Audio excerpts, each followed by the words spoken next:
Doncs passem la paraula a Cecil quan vulgui, Cecil. Bueno, jo aquest matí he trobat al meu despatx aquesta carta i és la que llegiré ara. La carta diu: Estimats amics de TV3, sé que per vosaltres és un gran dia avui, però més important encara lo és per nosaltres, els infants de l'Escola Bressol de Nexa Fundació. Em dic Lucas i com tots els infants de Barcelona vaig a l'Escola Bressol. Ara sí, una escola una mica especial, ja que és una escola per a nens, com diria jo, una mica extraterrestre. La meva història va començar fa 3 anys només, quan els meus pares, el Pep i la Mercè, van decidir tenir un fill. Quina decisió! Els que vivien tan tranquils. Els preparatius van durar 9 mesos. 9 mesos durant els quals van llegir molts llibres i manuals i no es van descuidar de cap detallet. Roba, biberons, bressol, un violí per ser músic, unes bambes per Barça, per jugar al futbol ben aviat i, per suposat, una preinscripció a l'escola Bressol Merlin el Savi, on a més d'aprendre a caminar i a cantar, aprendria a sumar, restar, xatejar, parlar català i xinès, tocar el violí i ballar breakdance. Per fi va arribar el gran dia, amb la casa tot a punt per a rebre el futur rei de la casa, jo. Era un nen preciós, però amb una pell una mica granat. Ulls grans, orelles petites, boca, nas, 2 peus, 2 mans... No li falta res, va exclamar el meu pare. Però la meva mare, que és molt sàvia, no es va quedar tranquil·la. És que la mare saben molt d'aquestes coses. Em trobava alguna cosa. Van passar els dies i per més que ho intentava no seguia les instruccions dels manuals. La meva boca es quedava oberta sense paraula i sense provar menjar. Les meves cametes semblaven unes estisores. Les meves mans quedaven tancades. Adeu violí. Adeu bambes del Barça. Adeu escola Bressol Merlin el Savi. Què farem amb aquest nen? Ploraven els meus pares. Van decidir anar a l'Hospital Sant Joan d'Hebron per consultar uns grans savis si podien arreglar-me una mica. Després de mirar-me, remirar-me, de posar-me un tub pel nas perquè mengis, es van reunir amb els meus pares. No podem fer res. No saben el que li passa al vostre fill. Molt desesperats, els meus pares van tornar a casa i tots dos junts van decidir que la meva mare deixaria la feina per cuidar-me. Quin suplici. Ell passava el dia mirant-me, a veure si aixecava una mica més el braç, si obria una mica més les mans. Jo, a mi manera, li parlava, li somreia, però ella no m'entenia.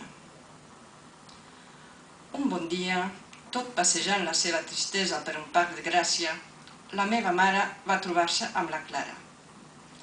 La Clara tenia un fill una mica semblant a mi, per suposat ni tan maco ni tan llest com jo. I les dues mares van parlar tota la tarda i per la nit vàrem tornar corrent a casa. Pep, tenim que trucar a Nexa, va dir el meu pare. Què és això de Nexa, va grunir el meu pare. Un altre hospital? Una escola? La meva mare li va explicar la seva trobada amb la Clara i el que sabia de Nexa Fundació. És un petit bolet que van sembrar uns professionals fa 25 anys i allà atenen a nens com el Lucas i també ens ajuden a nosaltres els pares. Amb aquesta informació els meus pares van decidir d'anar a Nexa una mica espantats. Però, a l'entrar als passadissos, una música molt dolça sortia per una porta. Per l'altra, una música de tambor. Per l'altra, rialles, crits i aplaudiments i soroll d'aigües. Havien aterrat a Nexa, aquest petit planeta on cadascú de nosaltres és tal i com és. Un nen amb moltes ganes de viure la seva vida de nen, amb cames o sense cames, amb mans o sense mans, amb veu o sense veu. Des d'aquell dia, la meva vida i la dels meus pares ha canviat molt. cada dia del matí em recull un autocar blau de l'Ajuntament amb ascensor. És que jo també sóc molt important. I em porta anexa. La meva mare ha tornat a la feina, el meu pare ha deixat de grunyir. Els dissabtes de respir surten junts a comprar, a dinar. Quina enveja! Mentre jugo amb Nexa amb els meus amics. I durant les vacances d'estiu hem anat tots junts a una casa de colònies. 5 dies sense pares! Quina jerga! Alguna nit també surten a lo que ells diuen els grups de pares. Jo no sé el que és, però sembla que ho passen molt bé, perquè tornen molt tard i molt relaxats. Jo, mentrestant, ho passo pipa amb la meva cangur, que per cert també ve de Nexa. Sobretot crec que els meus pares han entès que a mi no em canviaran, però que tot i així puc fer moltes coses. Ara bé, fa un any va passar un núvol molt fosc. Vaig començar a tenir molt mocs, com el Pol, la Clàudia i el Pablo, tant que no podia menjar ni descansar. Em van ingressar a l'hospital molts dies, però els metges van dir no es pot fer res. A la volta al col·le semblava un pollet, i quan el Pablo, el meu amic, em va dir «I per què no proves la meva armilla salvavida?» Feia dies que mirava amb angoixa el meu amic quan la Mar, la nostra infermera, li posava aquest artilugi que semblava una armilla antibala de color blau que de sobte es posava a tremolar. Quina por! Però la veritat és que des d'aquell dia compartim, a més de moltes coses, aquesta armilla i em trobo molt millor. L'armilla em fa pessigolles i em posa a riure i a parlar. Malauradament, el Pablo s'ha fet gran i el curs que ve ja no estarà amb mi. Se'n va a una escola de grans i la seva armilla també. I jo què faré? El Pablo ens tornaran a veure, però jo, sense armilla, ara entendran per què estic tan content avui. Gràcies a vosaltres podrem tenir una armilla anexa per tots nosaltres. Oi que aquest euro està ben invertit?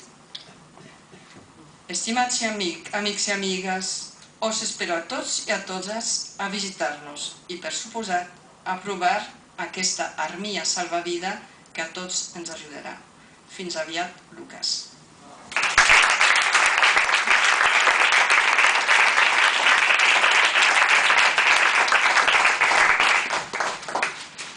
Si voleu una mica més d'un dibuix, es tracta d'una armilla que ajuda molt a tots els nens que tenen problemes respiratoris greus. Fes una exhibició. La volíem portar, però clar, com és una cosa particular de cada nen, no ens hem atrevit.